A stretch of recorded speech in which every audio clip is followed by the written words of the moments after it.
ओम गं गणपते नमः। ओम शं सरस्वते नमः।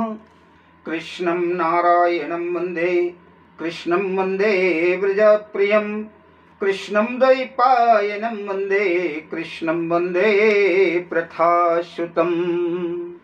प्रिय आत्मन स्नेही सुहृद, आपका बहुत बहुत वंदन, अभिनंदन और आप सबका बहुत बहुत आभार। जब कोई व्यक्ति कोई संकल्प करता है, कोई योजना क्रियान्वित करता है, तो एक ऐसा नियम है कि संकल्प को क्रियान्वित करना पड़ता है। संकल्पों को कार्य के रूप में परिणत किया जाता है। बिना कर्म किए सफलता की ओर अग्रसर नहीं हो सकता। यदि कोई मनुष्य क्रिया का रूप दे भी दे, क्रियान्वित कर भी ले अपने संकल्प को, लेकिन उस पर प्रभु की कृपा ना हो, तो प्रभु की कृपा के बिना भी संकल्प की सफलता संदिग्ध ही है।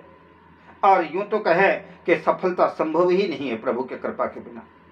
तो पहला शुभ संकल्प, दूसरा उस संकल्प को क्रियान्वित करना, क्रिया का रूप देना, और तीसरा परमात्मा की कृपा। इन तीन वस्तुओं से, इनके संगम से ही किसी शुभ कार्य का, किसी भगवती कार्य का शुभारंभ ठीक है और होता भी है। इन तीन वस्तुओं के संकल्प के पश्चात ईश्वर का कार्य आरंभ होता है। प्रिय स्नेही जन, हमारे भी मन में बहुत दिनों से कुछ न कुछ सुविचार चल रहे थे। हालांकि मेरे पूर्व जन्म के इतने प्रारब्धों के पाप हैं कि उन पापों की वजह से मैंने कई बार कुछ अच्छे कार्य करने का विचार बनाया, मगर मेरे पापों ने मेरे मार्ग को अवरुद्ध कर दिया। मैं कई बार सड़कों के किनारे अपने गृहग्राम के आसपास दिखता हूँ। हजारों गायें धूप में, बरसात में सड़कों पर खड़ी रहती है। बरसात से भीगती हुई, ठंड में सिकुड़ती हुई, और खेतों में जाती है तो लोगों के डंडे खाती है। मेरे मन में कभी संकल्प आया कि मैं कुछ गायों के लिए कार्य करूं, गौशाला का निर्माण करूं, लेकिन इस दुर्भागी शरीर से वो भी संपन्न नहीं हो पाया।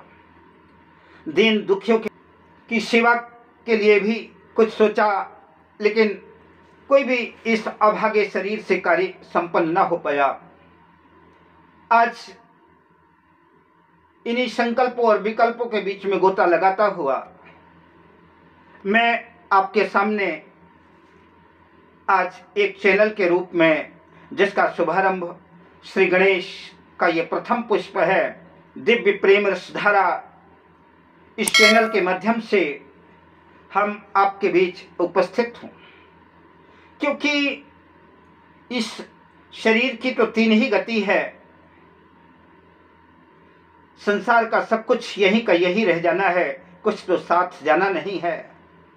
तो या तो इस शरीर को प्रवहित कर दो गंगा जी में, तो मगर आदि कोई न कोई जीव खा जाएगा।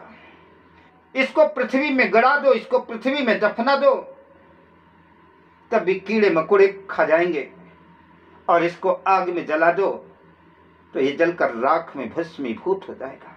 और एक बात तो सुनिश्चित है कि हम कोई भी संकल्प करें, वो मेरा संकल्प विकल्प पूरा हो या ना हो, हमारा रोजी रोजगार चले नहीं चले, हम मंत्री प्रधानमंत्री बने, नेता अभिनेता बने न बने, कोई भी कार्य करे, हर कार्य में कुछ न कुछ तो संदिग्धता है। सफल भी हो सकता है और असफल भी हो सकता है, लेकिन मौत आएगी, मृत्यु आएगी, निश्चित आएगी। हम नहीं मरेंगे, इसमें कोई संशय नहीं, इसमें कोई संदिग्धता नहीं। एक न एक दिन तो मुझे मरना ही है। और जब मुझे मरना ही है तो मरने से पहले इस अधम शरीर को क्यों न इसको प्रभु की शरण में ले जाया जाए। गोस्वामी तुलसीदास जी ने अपने रामचरितमानस में 2 चौपाइयां लिखी। दोनों चौपाइयों का अपना महत्व है और दोनों चौपाइयों में बड़ा विरोधाभास भी है।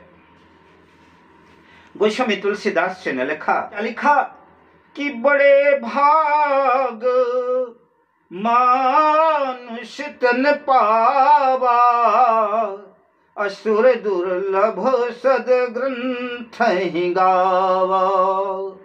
क्या लिखा कि बड़े भाग मानुष तन पावा, ये मनुष्य का तन बड़े भाग्य से मिलता है जब कई कई जन्मों के पुण्य सुकृत उदय होता है, तो ये बड़े भाग्य से मिलता है। और ये भी कह दिया कि सुर दुर्लभ सद ग्रंथ ही गावा, ये देवताओं को भी दुर्लभ है, बड़े भाग्य से मिलता है।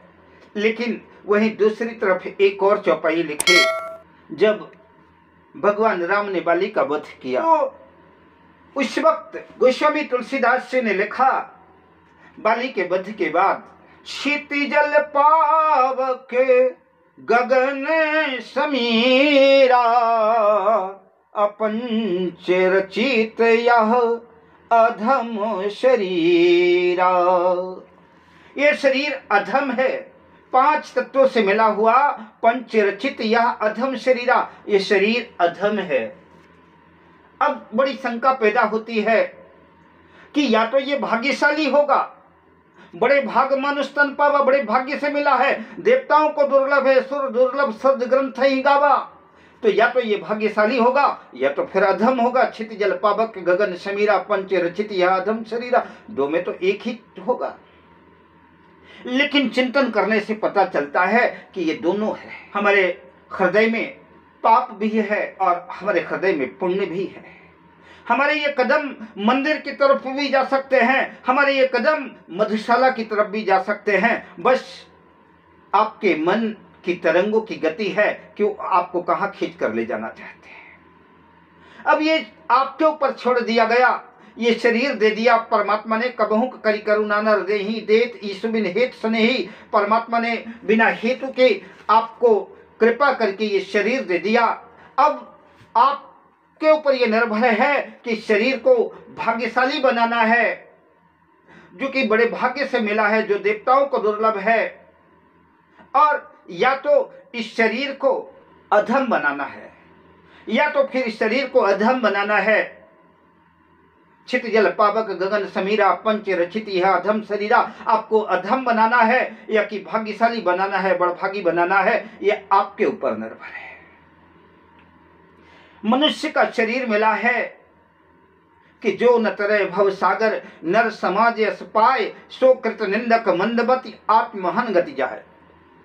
जो मनुष्य का शरीर पा करके इस भव सागर को नहीं पार कर सकता, वो तो आत्महत्यारा है। उससे बड़ा कोई आत्महत्यारा हो ही नहीं सकता। अतः मैंने मन में संकल्प लिया, मैं एक ही कार्य करूंगा, आप सबका संबल मिलेगा और आप सबके सामने प्रभु की दिव्य प्रेम रसधारा आपके बीच में उसकी वर्षा करता रहूंगा, उसका सिंचन करता रहूंगा, और आप सबके आशीर्वाद से मेरे जीवन में भी सुकृत का पुण्य का पुष्प अंकुरित हो, ऐसी मेरी कामना है। मेरे पास कोई ज्ञान नहीं है। व्यासो उच्छिष्टम जगत सर्वम, व्यास जी का शब्द उठा है। बड़े बड़े कथाकार हैं, बड़े बड़े संत हैं, बड़े बड़े साधु हैं, बड़े बड़े महात्मा अमलात्मा हैं, उन सब का दिव्य ज्ञान आप सबके बीच में प्रवहित है। यूट्यूब चैनल पर भी बहुत से लोगों के दिव्य ज्ञान का, अलौकिक सत्संग का लाभ आप सबको मिलता है। मैं तो अकिंचन हूँ, मेरे पास तो कोई ज्ञान भी नहीं है, लेकिन जो कुछ भी इस सत्संग की दरिया से जो कुछ 2-4 बूंदें निकले, अगर उनसे आपके जीवन में कुछ आनंद के बीज अंकुरित हो तो मुझे बड़ी प्रसन्नता होगी। तो मैंने ये चैनल आपके बीच में क्रिएट किया है, इस चैनल को बनाया है। अतः इसको आप सबके प्रेम की और प्यार की आवश्यकता है।